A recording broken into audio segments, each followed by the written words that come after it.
Well, thank you, Dr. Allen, and to the Acting Premier. It's great to be here with you, James, and ministers, colleagues who have joined us today. And, of course, Moderna, it's great to have you here with us. But the Doherty Institute, thank you so much for hosting us here today. You're right, it was in February 2020 I was here with Greg Hunt, and I got to stare into the face of this virus because it had been reproduced here for the first time anywhere in the world. And since that day, together, Australians have been staring this virus down. We've made some big calls.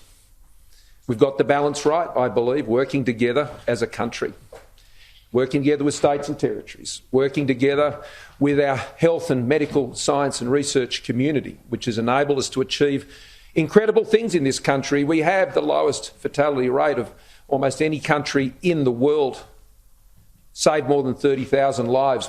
We have one of the strongest economies powering through this pandemic, and as the lockdowns have lifted, we've seen some 350,000 jobs come back into place. And of course, we have one of now the highest vaccination rates in the world. And that vaccination program has taken another big step, with Western Australia joining the 80% Club Day, the last of the states and territories to do that.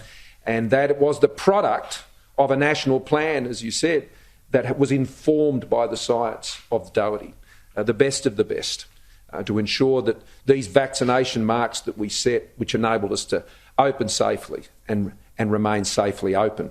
Victoria is experiencing that now, other states and territories are. But in all of these steps, there are more always to be taken. The booster program has had its biggest day in the last 24 hours, and those boosters are so important as we stare down Omicron. In dealing with Omicron, we are determined to ensure that we do stare it down and we don't go back. We have to face it down. We have to live with this virus. We cannot allow us to take us back, and that's certainly what we're determined to do, and we're unable to do that by the great work that the Doherty Institute does. And so we look towards a 90% double-dose vaccination rate around the country shortly, and that booster program continuing to grow and grow. And I encourage all Australians to go and get their boosters. But of course, that involves the partnerships that we have with those who are providing those vaccines. It was in this country that already we've produced here in Victoria 25 million AstraZeneca vaccines.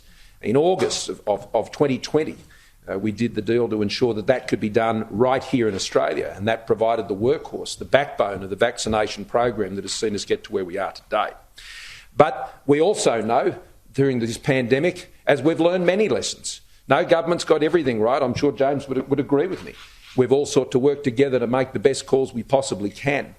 But the mRNA vaccines have proven to be, I'd argue, the biggest scientific discovery over the course of this pandemic.